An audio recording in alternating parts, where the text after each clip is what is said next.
प्रथम आपण शब्द म्हणजे काय, शब्द कशाला म्हणतात ते समजून घेऊया. शब्द हा वाक्यातील महत्त्वपूर्ण घटक आहे. कोणत्याही अर्थपूर्ण वर्णसमूहाला शब्द असे म्हणतात. उदाहरणार्थ म, ग आणि र या शब्दापासून मगर हा शब्द तयार होतो. म, ग, र ही अक्षरे क्रमाने आली आहेत, त्यामुळे त्याला अर्थ प्राप्त झाला आहे. यालाच शब्द असे म्हणतात. आता शब्दांच्या जाती कशाला म्हणतात ते समजून घेऊया. शब्दांच्या जाती म्हणजे शब्दांचे प्रकार होय. वाक्यात जे शब्द येतात त्यांची वेगवेगळ्या प्रकारची कार्य असतात. त्यांच्या कार्यावरून त्यांना वेगवेगळी नावे दिलेली आहेत. त्याला शब्दांच्या जाती असे म्हणतात. शब्दांच्या जाती या विकारी शब्द आणि अविकारी शब्द या दोन प्रकारामध्ये विभागलेल्या आहेत. विकारी शब्द आणि अविकारी शब्द म्हणजे काय ते समजून घेऊया. प्रथम पाहूया विकारी शब्द. वाक्यात उपयोगात येताना ज्या शब्दांच्या मूळ रूपात लिंग, वचन, विभक्तीने बदल होतो त्या शब्दांना विकारी शब्द असे म्हणतात.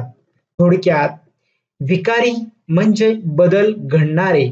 ज्या शब्दांच्या मूळ रूपात लिंग, वचन किंवा विभक्तीने बदल होतो त्या शब्दांना विकारी शब्द असे म्हणतात. आता आपण विकारी शब्दांच्या जाती कोणकोणत्या आहेत त्या समजून घेऊया.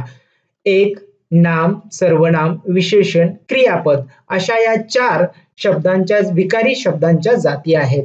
आता त्यानंतर पाहूया आपण अविकारी शब्द कशाला म्हणतात.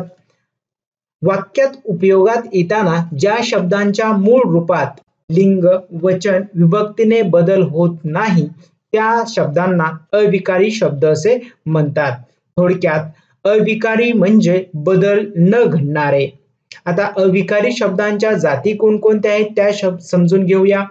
क्रियाविशेषण, शब्दयोगी अव्यय, उभयन्वी अव्यय आणि केवळ प्रयोगी अव्यय अशा अविकारी शब्दांच्या 4 जाती आहेत. नाम शब्दांच्या जातीमधला पहिला घटक आज आपण अभ्यासणार आहोत, नाम. प्रथम आपण नाम कशाला म्हणायचं ते समजून घेऊया. प्रत्यक्ष दिसणाऱ्या किंवा कल्पनेने जाणलेल्या वस्तूंना किंवा वस्तूच्या गुणधर्मांना दिलेल्या नावाला नाम असे म्हणतात. एखाद्या वस्तूला किंवा वस्तूच्या गुणधर्माला जे नाव दिलं जातं त्यालाच नाम असे म्हटलं जातं. उदाहरणार्थ गोपाल, सीता, नदी, पर्वत, अमृत, स्वर्ग, धैर्य, कीर्ती, आनंद इत्यादी शब्दांना आपण नाम असे संबोधतो. आता या नामाचे प्रकार 4 प्रकार पडतात. मुख्यत्वे नामाचे 4 प्रकार पडतात. पहिला प्रकार आहे सामान्य नाम, दुसरा प्रकार आहे विशेष नाम, तिसरा प्रकार आहे भाववाचक नाम, चौथा प्रकार आहे धातू साधित नाम. असे हे नामाचे 4 प्रकार पडतात. प्रथम आपण सामान्य नाम म्हणजे काय, त्याची व्याख्या काय आणि त्याची उदाहरणं पाहूया. या ठिकाणी आहे पहिलं सामान्य नाम. एका जातीच्या पदार्थाला समान गुणधर्मामुळे त्या वस्तूला मिळालेले नाव म्हणजे सामान्य नाम. उदाहरणार्थ नदी, पर्वत, शहर इत्यादी नामे जी आहेत ती सामान्य नाम आहेत. एका जातीच्या पदार्थाला समान गुणधर्मामुळे दिलेल्या नावाला नाम असे म्हटलं जातं. नामाचा दुसरा प्रकार आहे विशेष नाम. या विशेष नामामध्ये या नामाने जातीमधील एका विशिष्ट व्यक्तीचा, या ठिकाणी विशिष्ट हा शब्द आलेला आहे, विशिष्ट व्यक्तीचा, प्राण्याचा, वस्तूचा बोध होतो त्यास विशेष नाम असं म्हटलं जातं. उदाहरणार्थ गंगा, हिमालय, कोल्हापूर हे याचे काही उदाहरणं आहेत. मित्रांनो, सामान्य नामामध्ये नदी हा शब्द आलेला आहे तर विशेष नामामध्ये विशिष्ट अशा नदीचं नाव आलेलं आहे. हा फरक दोन्हीमध्ये आहे, सामान्य नामामध्ये आणि विशेष नामामध्ये. त्यानंतर नामाचा तिसरा प्रकार आहे भाववाचक नाम. ज्या नामाने प्राणी किंवा वस्तू यामध्ये आलेल्या गुण, धर्म किंवा भाव याचा बोध होतो त्याला भाववाचक नाम किंवा धर्मवाचक नाम असे म्हणतात.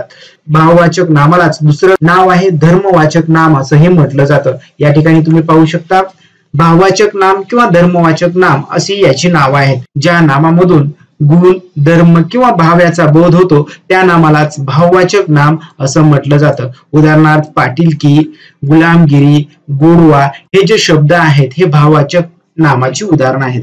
सामान्य नाम, विशेष नाम व भाववाचक नामे ही एकमेकांचे कार्य करतात. तसेच विशेष नामे, अव्यय, धातू साधिके याचा वापर ही नामासाठी करण्यात येतो. उदाहरणार्थ श्रेयसचे वागणे मोठे प्रेमळ असते, धातू साधित नाम नामातला चौथा प्रकार आहे धातू साधित नाम. वरील वाक्यामध्ये म्हणजे या वाक्यामध्ये श्रेयसचे वागणे मोठे प्रेमळ आहे या वाक्यामध्ये वागणे या शब्दाने नामाचे कार्य केले आहे. वरील नाम हे वाग या मूळ धातूपासून झालेले आहे म्हणून त्याला धातू साधित नाम असे म्हटलं जातं. धातू साधित नामाची आणखी काही उदाहरणे पहा. पोहणे हा चांगला व्यायाम आहे, त्याचे बोलणे मनाला लागून गेले. धातू साधित नाम हे त्याच्या मूळ धातूपासून तयार झालेले असते. एवढी गोष्ट आपण लक्षात ठेवायची आहे. अशा पद्धतीने ही नामाची 4 उदाहरणे आपण पाहिली. त्यानंतर नामाविषयी काही महत्वाच्या गोष्टी आपण समजून घेऊया. पहिला आहे सामान्य नामाचे अनेक वचन होते पण विशेष नामाचे अनेक वचन होत नाही. ही एक गोष्ट आपण लक्षात ठेवा. सामान्य नामाचं अनेक वचन होतं पण विशेष नामाचं अनेक वचन होत नाही. जसं या ठिकाणी मुलाचं मुले होतं, झाड झाडाचं झाडे होतं, फूल फुलाचं फुले होतं. पण विशेष नामाचं सूर्याचं सूर्यच राहतं, गौरवचं गौरवच राहतं, मीनाचं मीनाच राहतं. हा एक घटक आपण समजून घ्यायचा आहे. त्यानंतर दुसरी महत्वाची गोष्ट आहे भाववाचक नामाचे सुद्धा अनेक वचन होत नाही. उदाहरणार्थ सौंदर्य, श्रीमंती, पाटीलकी, भव्यता हे जी भाववाचक नामे आहेत याचं देखील अनेक वचन होत नाही. सामान्य नामे, विशेष नामे यांना प्रत्यय लावून आवश्यक नामे तयार करता येतात. सामान्य नामाचं एक वैशिष्ट्य आहे की त्याला प्रत्यय लावता येतात. जसं नवल त्याला नवलाई करता येतं, गुलाम गुलामगिरी, गोड गोडवा गोडी अशा पद्धतीने त्याला प्रत्यय लावून विशेष नामे तयार करता येतात. त्यानंतर चौथा आहे महत्वाची गोष्ट भाववाचक नामाचाही उपयोग विशेष नामासारखा होतो. भाववाचक नामाचाही उपयोग विशेष नामासारखा होतो. ती विशेषणाची कार्य करतात. उदाहरणार्थ विश्वास हा चांगला मित्र आहे. या वाक्यामध्ये विश्वास हा चांगला मित्र आहे हे त्याचं उदाहरण आहे. म्हणजेच भाववाचक नामाचाही उपयोग विशेष नामासारखा आपल्याला करता येतो. मुख्यमंत्री विमानतळावर उतरले. ते विमानातून उत्साहाने खाली उतरले. त्यांनी सर्वांना हसून अभिवादन केले. मुलांनी त्यांना फूल दिले. वरील वाक्यामध्ये मुख्यमंत्र्याचा उल्लेख पुन्हा पुन्हा न करता मुख्यमंत्री या नामाऐवजी ते, त्यांनी, त्यांना अशा शब्दाचा उपयोग करून नामाचा पुनरुच्चार टाळला. नामाचा पुनरुच्चार किंवा पुनर्वापर टाळण्यासाठी सर्व प्रकारच्या नामाच्या जागी येणाऱ्या विकारी शब्दाला सर्वनाम असे म्हणतात. नामाचा वापर वाक्यामध्ये पुन्हा पुन्हा न करता त्याऐवजी जो शब्द वापरला जातो, जो विकारी शब्द वापरला जातो त्यालाच सर्वनाम असे म्हणतात. अशा पद्धतीने सर्वनामाची थोडक्यात व्याख्या आपल्याला सांगता येईल. सर्वनामांना स्वतःचा असा अर्थ नसतो. ते ज्या नामाबद्दल येतात त्याचाच अर्थ त्यांना प्राप्त होतो. वाक्यात एखादे नाम येऊन गेल्याशिवाय सर्वनाम त्या वाक्यामध्ये येत नाही. या 2 गोष्टी आपण लक्षात ठेवायच्या आहेत. आता आपण सर्वनामाचे वेगवेगळे प्रकार कोणते आहेत ते समजून घेऊया. सर्वनामाचे पुढील प्रमाणे प्रकार पडतात. पुरुषवाचक सर्वनाम, दर्शक सर्वनाम, संबंधी सर्वनाम, प्रश्नार्थक सर्वनाम, अनिश्चित सर्वनाम आणि आत्मवाचक सर्वनाम असे सर्वनामाचे 6 प्रकार पडतात. आता पाहूया पुरुषवाचक सर्वनाम म्हणजे काय. बोलणाऱ्या किंवा लिहिणाऱ्याच्या दृष्टीने जगातील सर्व वस्तूंचे 3 वर्ग पडतात. 1 बोलणाऱ्याचा, 2 ज्याच्याशी आपण बोलतो किंवा लिहितो त्याचा, 3 ज्याच्या विषयी आपण बोलतो किंवा लिहितो त्या वस्तू किंवा व्यक्तीचा. मराठी व्याकरणात त्यांना पुरुष असे म्हणतात. या 3ही वर्गातील नामाबद्दल येणाऱ्या सर्वनामांना पुरुषवाचक सर्वनामे असे म्हणतात. अशा पद्धतीने पुरुषवाचक सर्वनाम याची व्याख्या करता येईल. आता पुरुषवाचक सर्वनाम याचे देखील 3 प्रकार पडतात. 1 प्रथम पुरुषवाचक सर्वनाम, 2 द्वितीय पुरुषवाचक सर्वनाम आणि 3 तृतीय पुरुषवाचक सर्वनाम. आता आपण प्रथम पुरुषवाचक सर्वनाम म्हणजे काय ते समजून घेऊया. पुरुषवाचक सर्वनामे यातील पहिला प्रकार, बोलणारा स्वतःचा उल्लेख करताना जी सर्वनामे वापरतो ती प्रथम पुरुषवाचक सर्वनामे असतात. उदाहरणार्थ मी, आम्ही, आपण, स्वतः ही सर्व प्रथम पुरुषवाचक सर्वनामे आहेत. उदाहरणार्थ, मी सकाळी व्यायामासाठी मैदानावर गेलो. यामधील मी हे प्रथम पुरुषवाचक सर्वनाम आहे. दुसरं उदाहरण आहे, आम्ही सकाळी पोहायला गेलो. आम्ही हे देखील प्रथम पुरुषवाचक सर्वनाम आहे.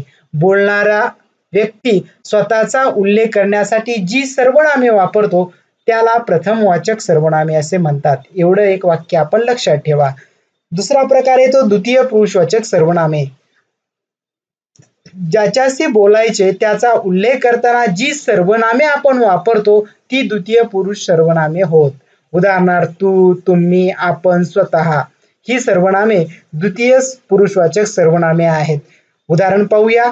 तू मला अगोदर कल्पना द्यायला हवी होती. या वाक्यातील तू हे द्वितीय पुरुषवाचक सर्वनाम आहे. तुम्ही दररोज सकाळी अभ्यास करता. या वाक्यात तुम्ही हे द्वितीय पुरुषवाचक सर्वनाम आहे. अशा पद्धतीने ज्याच्याशी बोलायचे त्याचा उल्लेख करताना जी सर्वनामे वापरतो ती द्वितीय वाचक सर्वनामे असतात, हे लक्षात ठेवा. आता या पुरुषवाचक सर्वनामातील तिसरा प्रकार आहे तृतीय पुरुषवाचक सर्वनामे. ज्याच्या विषयी बोलायचे त्या व्यक्ती किंवा वस्तू याचा उल्लेख करताना जी सर्वनामे वापरतो तृतीय पुरुष सर्वनामे होत. उदाहरणार्थ, तो, ती, ते, त्या, ती. आता एक उदाहरण पाहूया आपण. तो दररोज सकाळी अभ्यास करतो. या वाक्यामध्ये तो हा तृतीय पुरुषवाचक सर्वनाम आहे. तर दुसरं वाक्य आहे, ती स्पर्धा परीक्षा पास झाली. या वाक्यामध्ये ती हा शब्द तृतीय पुरुषवाचक सर्वनाम दर्शवतो. अशा पद्धतीने पुरुषवाचक सर्वनामाचे हे 3 प्रकार आहेत. आता आपण सर्वनामाचा दुसरा प्रकार पाहूया, दर्शक सर्वनामे. दर्शक म्हणजे दाखवणारा. जवळची किंवा दूरची वस्तू दाखवण्यासाठी जे सर्वनाम येते त्यास दर्शक सर्वनामे असे म्हणतात. उदाहरणार्थ, हा, ही, हे, तो, ती, ते, त्या इत्यादी. हा चेंडू, हा महाराष्ट्राचा नकाशा आहे. ह्या कोण आहेत? या वाक्यातील हा, हा आणि ह्या हे दर्शक सर्वनामे आहेत. पाहूया पुढचा प्रकार. पुढचा प्रकार येतो संबंधी सर्वनामे. वाक्यात पुढे येणाऱ्या दर्शक सर्वनामाशी संबंध दाखविणाऱ्या सर्वनामांना संबंधी सर्वनामे असे म्हणतात. उदाहरणार्थ, जो, जी, जे, ज्या यांना संबंधी सर्वनामे असे म्हणतात. यामध्ये 2 प्रकार पडतात. एकवचनी संबंधी सर्वनामे जो, जी, जे हे एकवचनी संबंधी सर्वनामे आहेत. तर अनेकवचनी संबंधी सर्वनामे ज्या, जी हे 2 सर्वनामे अनेकवचनी आहेत. अशा पद्धतीने संबंधी सर्वनामे आणि त्याची उदाहरणे आपण पाहिली. आता सर्वनामाचा चौथा प्रकार येतो प्रश्नार्थक सर्वनामे. ज्या सर्वनामाचा उल्लेख वाक्यात प्रश्न विचारण्यासाठी होतो त्यांना प्रश्नार्थक सर्वनामे असे म्हणतात. उदाहरणार्थ, कोण, काय, कोणास, कोणाला, कोणी इत्यादी. पाहूया एक उदाहरण. तुला काय हवे? शाळेत कोण आहे? अशी ही 2 उदाहरणे. यामध्ये काय आणि कोण ही प्रश्नार्थक सर्वनामे आहेत. आता पुढचा प्रकार येतो सामान्य सर्वनाम.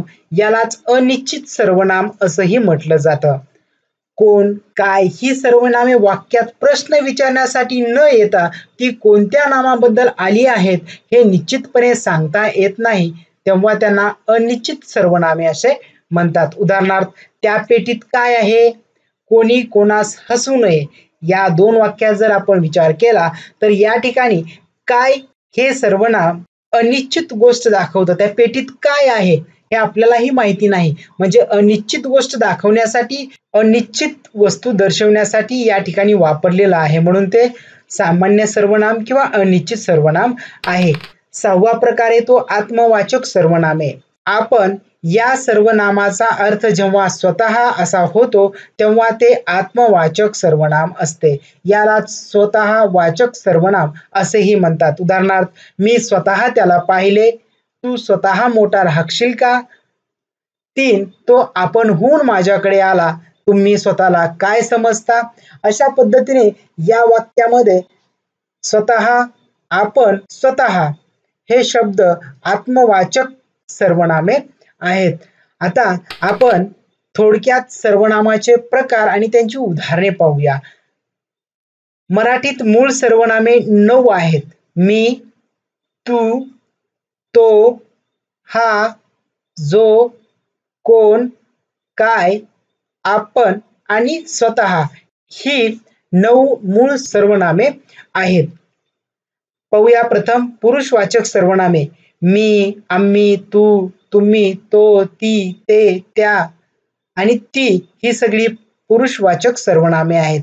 सर्वनामाचा दुसरा प्रकार येतो दर्शक सर्वनामे. यामध्ये हा, ही, हे, ह्या, ही, तो, ती, ते, त्या, ती अशी ही काही दर्शक सर्वनामे आहेत.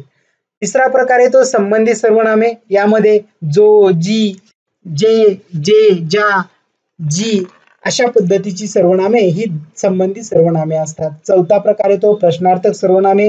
यामध्ये कोण आणि काय या 2 सर्वनामाचा समावेश होतो. पाचवा प्रकार येतो सामान्य किंवा अनिश्चित सर्वनामे. यामध्ये कोण आणि काय याचा समावेश होतो. आत्मवाचक सर्वनामे. यामध्ये आपण, स्वतः या 2 सर्वनामाचा समावेश होतो. अशा पद्धतीने थोडक्यात सर्वनामांचे प्रकार आणि त्यामध्ये येणारी सर्वनामे आपण पाहिली. आपण विशेषण म्हणजे काय ते समजून घेऊया. नामाबद्दल विशेष माहिती सांगून नामाची व्याप्ती मर्यादित करणाऱ्या शब्दास विशेषण असे म्हणतात. विशेषण हे नामाबद्दल अधिक माहिती सांगते व नामाची व्याप्ती मर्यादित करते व ते साधारणपणे नामाच्या पूर्वी येत असते. नामाबद्दल विशेष माहिती सांगणारे शब्द वाक्यात आलेली असतील तर ती त्या नामाची विशेषण असतात असंही म्हटलं जातं. उदाहरणार्थ चांगला मुलगा, हिरवे रान. वरील वाक्यात मुलाबद्दल चांगला, रानाबद्दल हिरवे ही विशेष माहिती दिलेली आहे, म्हणून चांगला, हिरवे ही विशेषणे आहेत. अशा पद्धतीने विशेषण म्हणजे काय तुम्हाला समजलं असेल. आता आपण विशेषय्य म्हणजे काय ते समजून घेऊया. ज्या नामाबद्दल विशेषण अधिक माहिती सांगते त्या नामाला विशेषय्य असे म्हणतात. चांगला मुलगा, हिरवे रान. वरील वाक्यात मुलगा, रान ही विशेषय्य आहेत.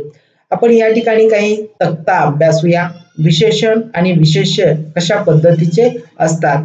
चांगली, शाळा. या ठिकाणी चांगली हे विशेषण आहे तर शाळा हे विशेष्य आहे. 5 पिशव्या. 5 हे विशेषण आहे तर पिशव्या हे विशेषय्य आहे. काळा पक्षी, खूप खेळाडू, त्याची गाडी, चांगला मित्र. या पद्धतीने विशेषण आणि विशेष्य हे वाक्यामध्ये आलेली असतात. आता आपण विशेषणाचे वेगवेगळे प्रकार समजून घेऊया. विशेषणाचे पुढील प्रमाणे मुख्य प्रकार पडतात. 1. गुण विशेषण, 2. संख्या विशेषण आणि 3. सार्वनामिक विशेषण. आता आपण गुण विशेषण म्हणजे काय ते समजून घेऊया. नामाचा गुण किंवा विशेषण दाखविणाऱ्या विशेषणाला गुण विशेषण असे म्हणतात. उदाहरणार्थ आंबट बोरे, शूर सरदार ही सर्व गुण विशेषण आहेत. आंबट, शूर ही गुण विशेषणे आहेत. आता संख्या विशेषण. ज्या विशेषणाच्या योगाने नामाची संख्या दर्शविली जाते त्यास संख्या विशेषण असे म्हणतात. नामाची संख्या दाखविणाऱ्या विशेषणाला संख्या विशेषण असे म्हणतात. उदाहरणार्थ चौथा बंगला, चौपट मुले इत्यादी. आता आपण संख्या विशेषण आणि त्याचे प्रकार पाहूया. संख्या विशेषणाचे 5 उपप्रकार पडतात. ते पुढील प्रमाणे आहेत. गणनावाचक संख्या विशेषण, क्रमवाचक संख्या विशेषण, आवृत्ती संख्या विशेषण, पृथकत्व वाचक संख्या विशेषण आणि अनिश्चित संख्या विशेषण असे संख्या विशेषणाचे 5 प्रकार पडतात. आता या 5 प्रकाराविषयी आपण थोडक्यात माहिती घेऊया. 10 पुस्तक, 4 मुले, अर्धा तास या विशेषणाचा उपयोग केवळ गणती किंवा गणना करण्यासाठी होतो त्यास गणनावाचक संख्या विशेषण असे म्हणतात.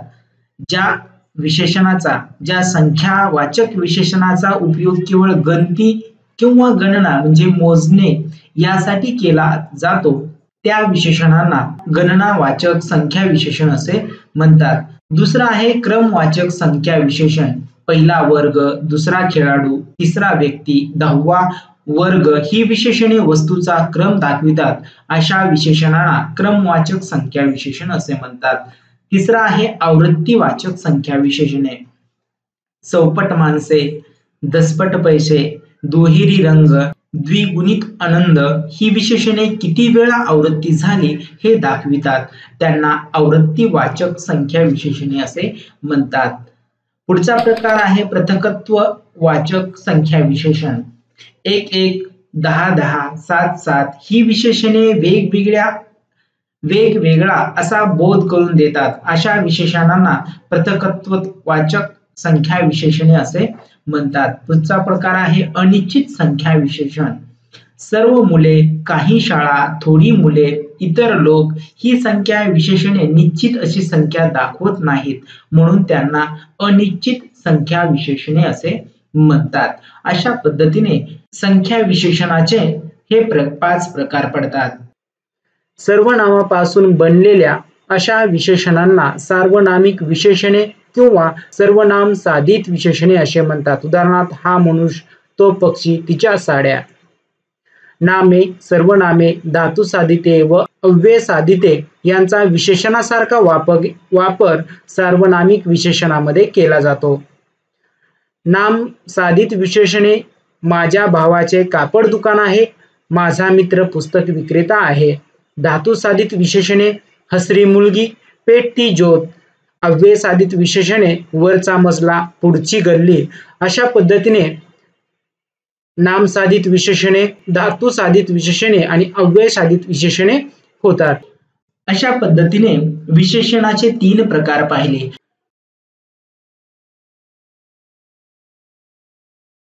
क्रियापद म्हणजे काय ते समजून घेऊया. क्रियापद म्हणजे वाक्याचा अर्थ पूर्ण करणारा क्रियावाचक शब्द होय. वाक्याचा अर्थ पूर्ण करणारा क्रियावाचक शब्द त्यालाच क्रियापद असे म्हटले जाते. पद म्हणजे शब्द म्हणजेच क्रिया दाखवणारा शब्द, यालाच आपण क्रियापद असे म्हणतात. उदाहरण, सचिन दररोज शाळेत जाऊन येतो. वरील उदाहरणात क्रिया दाखविणारे 2 शब्द आहेत. एक जाऊन आणि दुसरा आहे येतो.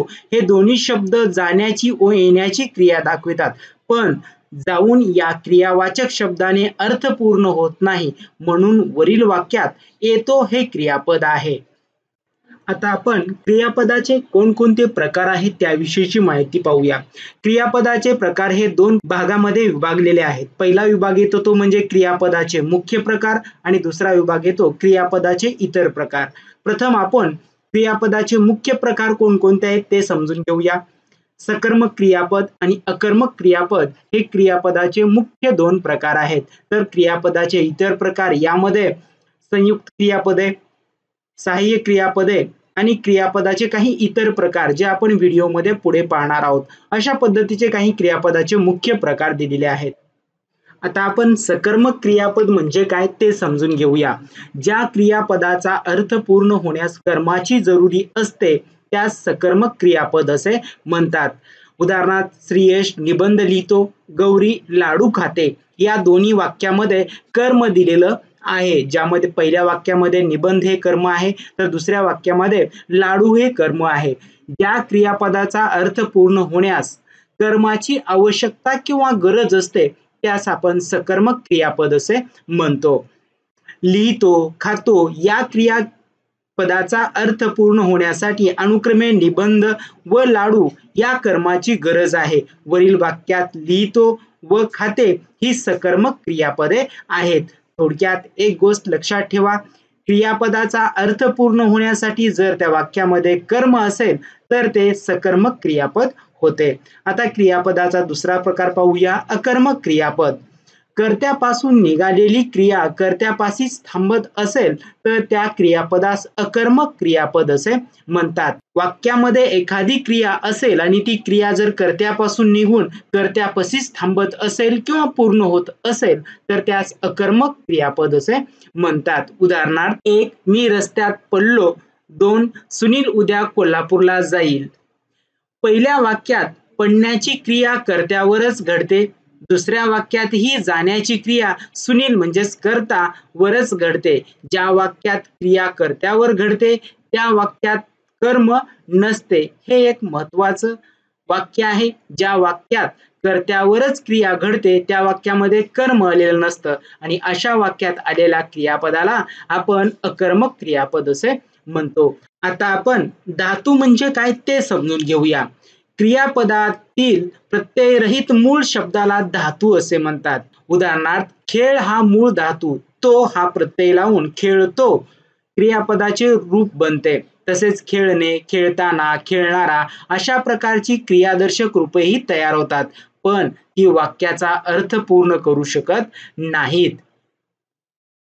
धातूपासून बनलेल्या, धातूपासून साधलेल्या अशा रूपांना धातू साधिते असे म्हणतात. धातू आणि धातू साधिते कशाला म्हणतात ते आपण पाहिलं. आता आपण सहाय्यक क्रियापद आणि संयुक्त क्रियापद कशाला म्हणतात ते पाहूया. 1. क्रीडांगणावर मुले खेळू लागली. 2. आपणही आता खेळू. या दोन वाक्याच्या दृष्टीने आपण दोन्ही प्रकार एकत्र समजून घेऊ म्हणजे तुमच्या लक्षात राहतील. पहिल्या वाक्यात खेळू हा शब्द क्रिया दर्शवतो परंतु अर्थ पूर्ण करीत नाही, तर दुसऱ्या वाक्यात खेळू या क्रियावाचक शब्दाने वाक्याचा अर्थ पूर्ण होतो.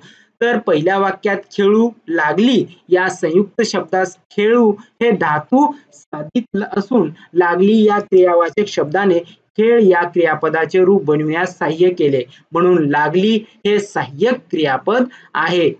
तर खेळू लागली हे क्रियापद धातू साधित व सहाय्यक क्रियापद यांच्या संयोगाने बनले आहे, म्हणून अशा क्रियापदाला संयुक्त क्रियापद असे म्हणतात. खेळू प्लस लागली, खेळू लागली, धातू साधित प्लस सहाय्यक क्रियापद या दोन्ही पासून संयुक्त क्रियापद बनतं. आता क्रियापदाचे काही इतर प्रकार आपण पाहूया, ज्यामध्ये प्रयोजक क्रियापदे आणि शक्य क्रियापदे याविषयीची माहिती पाहूया. प्रथम प्रयोजक क्रियापदे म्हणजे काय ते समजून घेऊया. मूळ धातूच्या क्रियेचा करता ती क्रिया स्वतः करीत नसून ती क्रिया तो दुसऱ्या कोणाला तरी करावयास लावित आहे असा अर्थ व्यक्त होत असेल तर त्या क्रियापदाला प्रयोजक क्रियापद असे म्हणतात.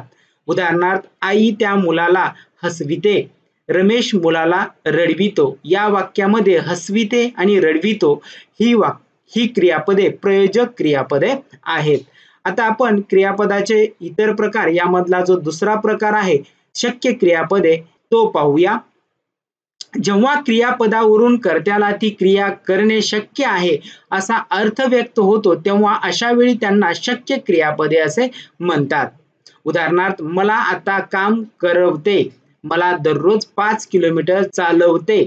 या वाक्यामध्ये करवते आणि चालवते ही शक्य क्रियापदे आहेत. थोडक्यात जे साधित धातू कर्त्याला ती क्रिया करण्याची शक्यता किंवा सामर्थ्य आहे असे दाखवितात त्यांना शक्य क्रियापदे असे म्हणतात. मित्रांनो, व्याख्या थोड्या कठीण आहेत, मात्र आपल्याला सरावासाठी या व्याख्या पाठ करणं गरजेचं आहे, तरच तुम्हाला ती अधिक चांगल्या पद्धतीने समजतील. आता आपण धातू साधिते कशाला म्हणतात ते समजून घेऊया. धातूला जर ने, ते, ता, ताना, उ, ऊन, ला, वे हे प्रत्यय लावून क्रियावाचक शब्द बनतात. जसे जेव, ने, तेव, जेवत, जेवताना वगैरे. पण हे शब्द वाक्याचा अर्थ पूर्ण न करता ते वाक्यात नामे, विशेषणे किंवा क्रियाविशेषणे यांची कार्य करतात. धातूपासून तयार झालेल्या अशा शब्दांनाच धातू साधिते किंवा प्रदन्नते असे म्हणतात. आता आपण क्रियापदाचा पुढचा प्रकार पाहूया, तो आहे शक्य क्रियापदे.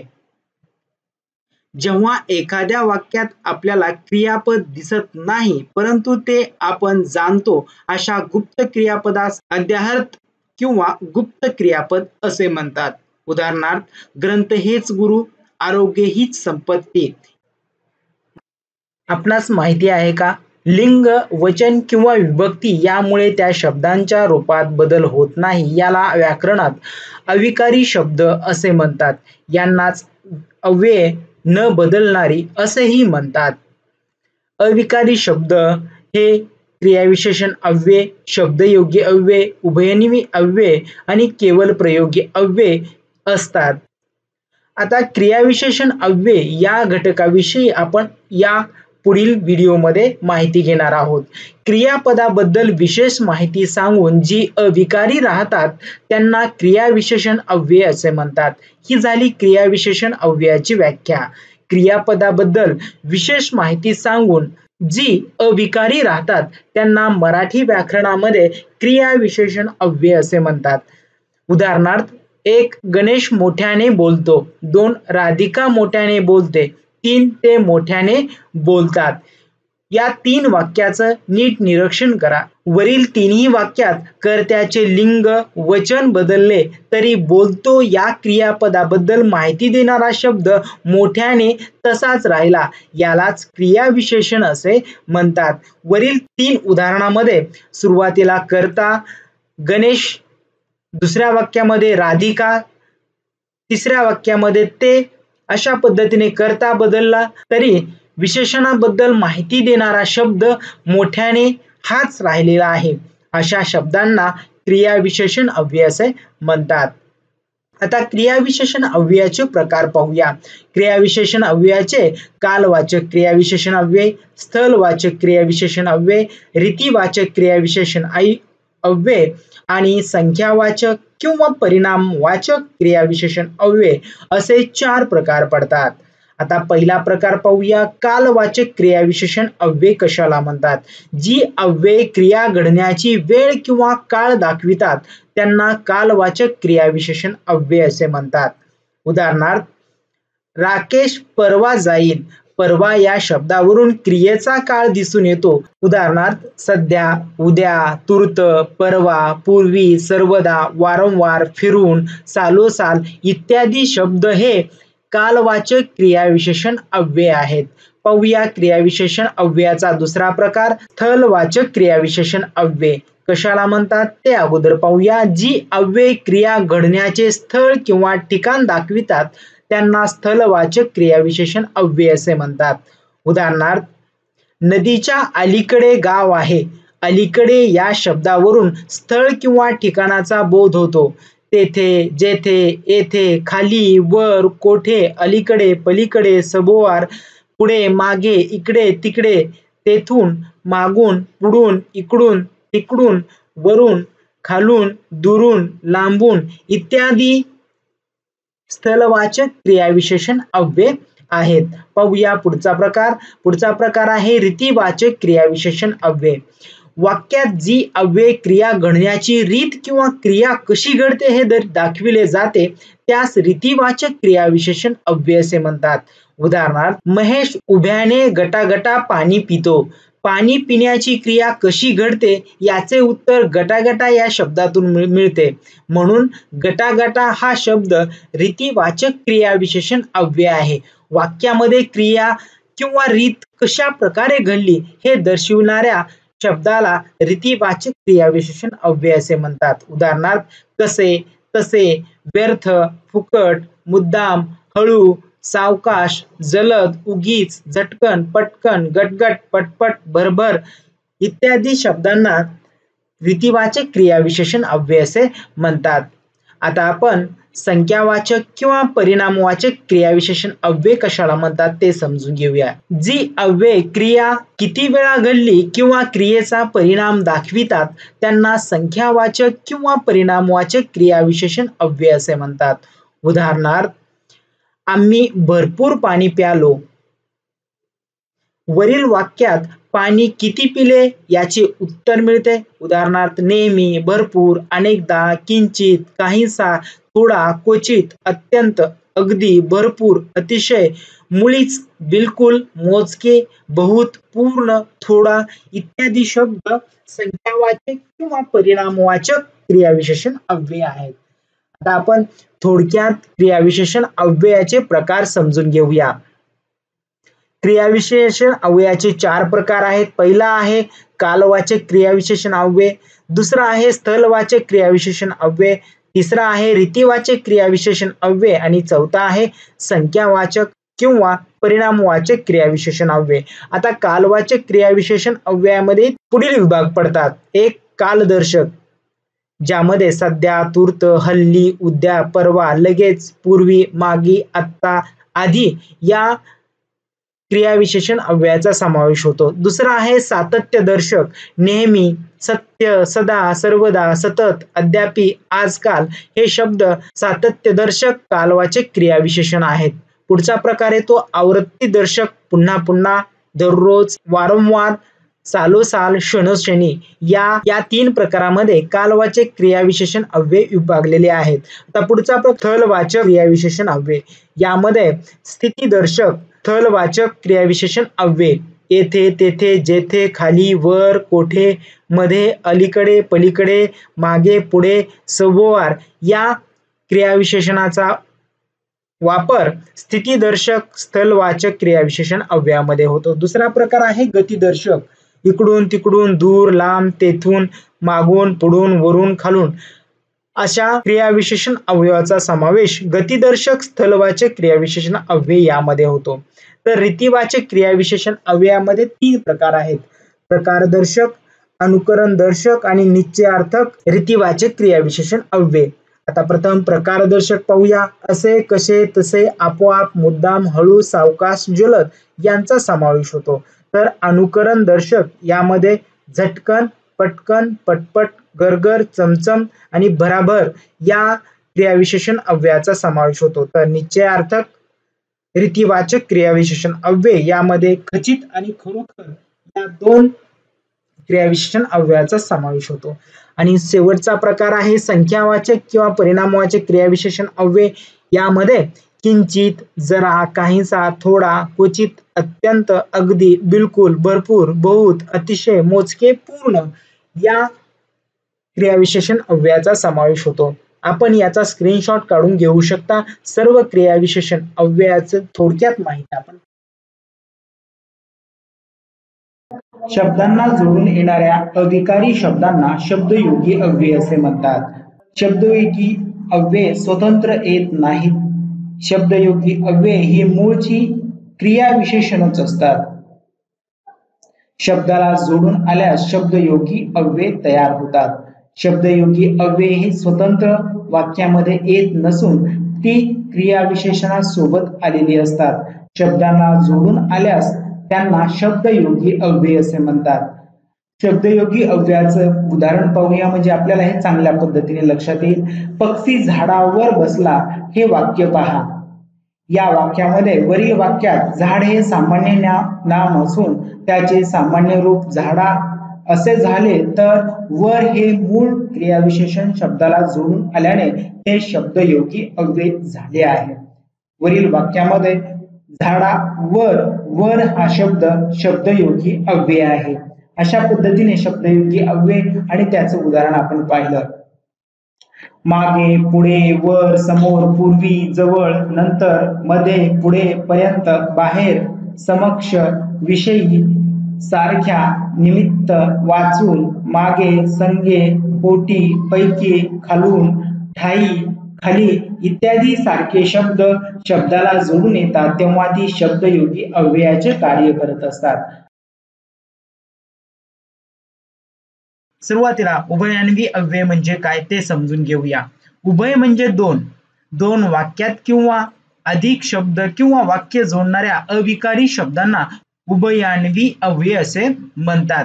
2 शब्द 2 वाक्य जोडणाऱ्या अविकारी शब्दांना उभयान्वी अव्यय असे म्हणतात. ही झाली त्याची व्याख्या. आता आपण त्याचं उदाहरण पाहूया.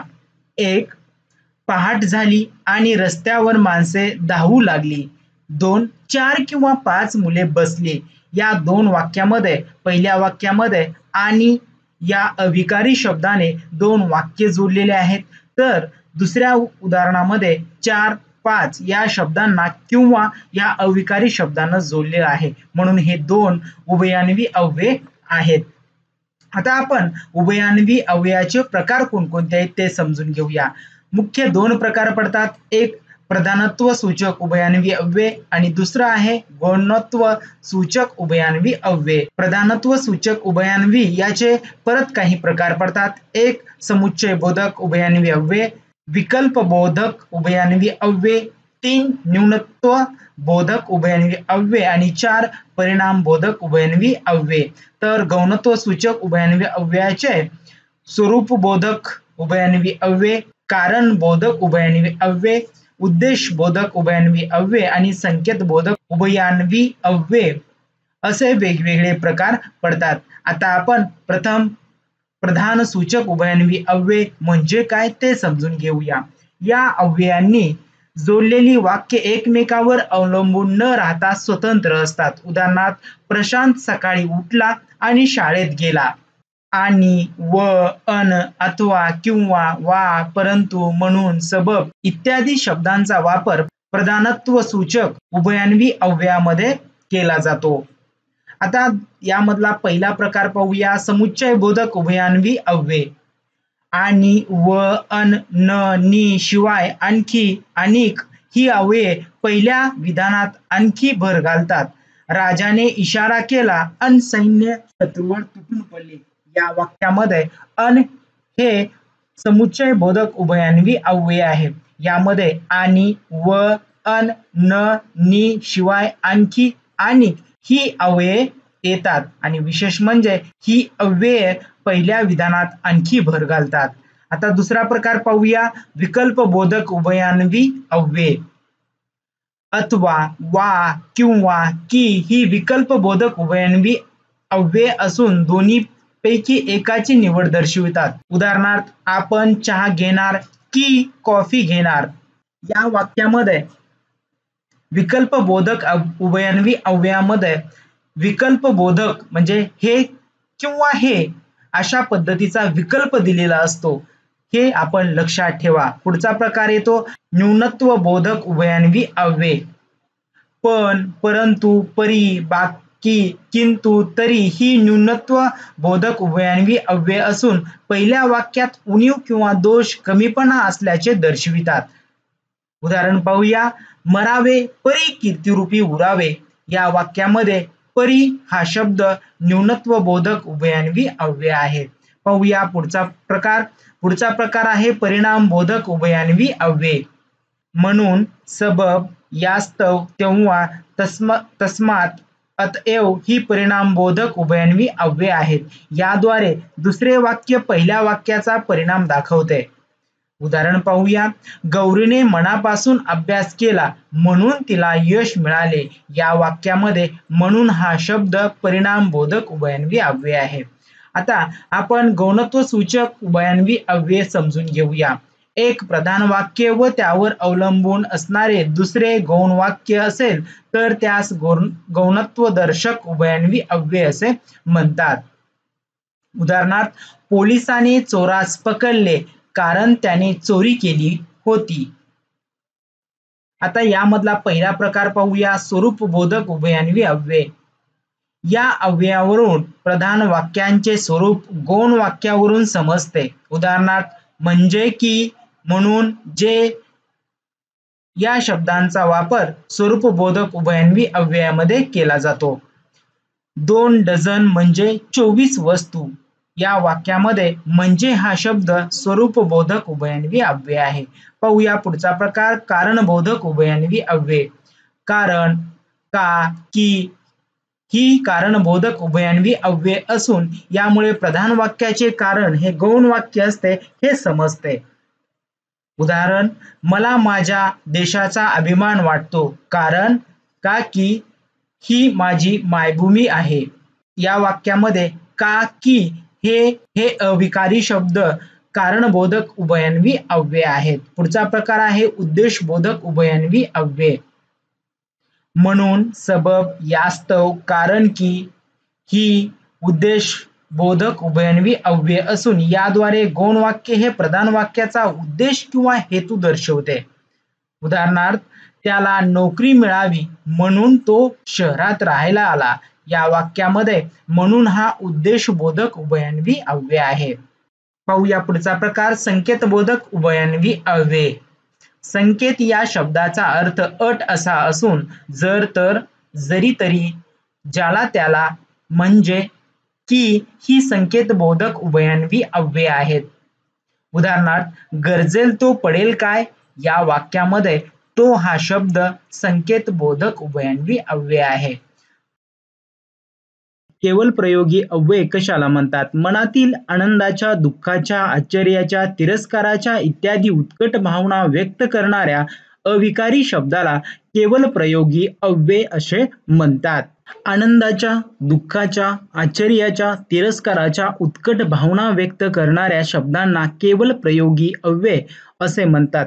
आपण बोलत असताना आपल्याला आनंद झाला असेल तर अशा आनंदामध्ये, दुःख झालं असेल तर दुःखामध्ये, कोणत्याही गोष्टीचं आपल्याला आश्चर्य वाटलं तर त्या आश्चर्याच्या वेळी आपल्या मनातून जे उत्कट भाव व्यक्त होतात अशा अविकारी शब्दांना केवल प्रयोगी अव्यय असे म्हणतात. उदाहरण पाहूया. उदाहरणार्थ, ओहो काय सुंदर देखावा आहे हा. या वाक्यामध्ये ओहो हा शब्द केवल प्रयोगी अव्यय आहे. आता आपण केवल प्रयोगी अव्ययाचे वेगवेगळे प्रकार पाहूया. केवल प्रयोगी अव्ययाचे हर्षदर्शक केवल प्रयोगी अव्यय, शोकदर्शक केवल प्रयोगी अव्यय, संबोधन दर्शक केवल प्रयोगी अव्यय, तिरस्कार दर्शक केवल प्रयोगी अव्यय, मौन दर्शक केवल प्रयोगी अव्यय, आश्चर्यकारक केवल प्रयोगी अव्यय, प्रशंसादर्शक केवल प्रयोगी अव्यय, संमतीदर्शक केवल प्रयोगी अव्यय आणि विरोधदर्शक केवल प्रयोगी अव्यय असे हे 9 प्रकार पडतात. केवल प्रयोगी अव्ययाचे 9 उपप्रकार आहेत. आता आपण केवल प्रयोगी अव्यय, प्रत्येक अव्यय आणि त्याची उदाहरण पाहूया. पहिल्यांदा येतो हर्षदर्शक केवल प्रयोगी अव्यय. वा, वा वा, आहा, आहा हा, आहो, आहा ही केवल हर्षदर्शक केवल प्रयोगी अव्यय आहेत. दुसरा प्रकार येतो शोकदर्शक. अरे रे, ऐ ग, अगाई, ऊ, आई हे शोकदर्शक केवल प्रयोगी अव्यय आहेत. तिसरा प्रकार येतो आश्चर्यकारक. ओ, आहो, बापरे, अबब, आहा, अरेच्चा हे सर्व आश्चर्यकारक केवल प्रयोगी अव्यय आहेत. पुढचा प्रकार येतो प्रशंसादर्शक केवल प्रयोगी अव्यय. शब्बास, वाह वाह, छान, ठीक, खासी, भले हे प्रशंसादर्शक केवल प्रयोगी अव्यय आहेत. संमतीदर्शक केवल प्रयोगी अव्यय. हा, जी, अच्छा, ठीक, बराय या अविकारी शब्दांना संमतीदर्शक केवल प्रयोगी अव्यय असे म्हणतात. 6वा प्रकार येतो विरोधदर्शक केवल प्रयोगी अव्यय. छे, छट, छे छे, च, अह यांना विरोधदर्शक केवल प्रयोगी अव्यय असे म्हणतात. पुढचा प्रकार येतो संबोधन दर्शक केवल प्रयोगी अव्यय. अग, अरे, ए, अहो, अगा यांचा समावेश संबोधन दर्शक केवल प्रयोगी अव्यय यामध्ये होतो. पुढचा प्रकार आहे तिरस्कार दर्शक केवल प्रयोगी अव्यय. शी, छी, थू, छत यांचा समावेश तिरस्कार दर्शक केवल प्रयोगी अव्ययामध्ये होतो. आणि 9वा प्रकार आहे मौन दर्शक केवल प्रयोगी अव्यय. गप्प, चिप्प, गुपचूप यांचा समावेश मौन दर्शक केवल प्रयोगी अव्ययामध्ये होतो. व्हिडिओच्या डिस्क्रिप्शन मध्ये दिलेले आहे त्या ठिकाणाहून आपण सर्व हे घटक अभ्यासू शकता. व्हिडिओ आवडला असेल तर लाईक करा, आपल्या मित्रांना शेअर करा आणि अशाच नवनवीन व्हिडिओसाठी चॅनल सबस्क्राईब करून समोरच्या बेलवर क्लिक करा. भेटूया पुढील एका नवीन व्हिडिओमध्ये. धन्यवाद.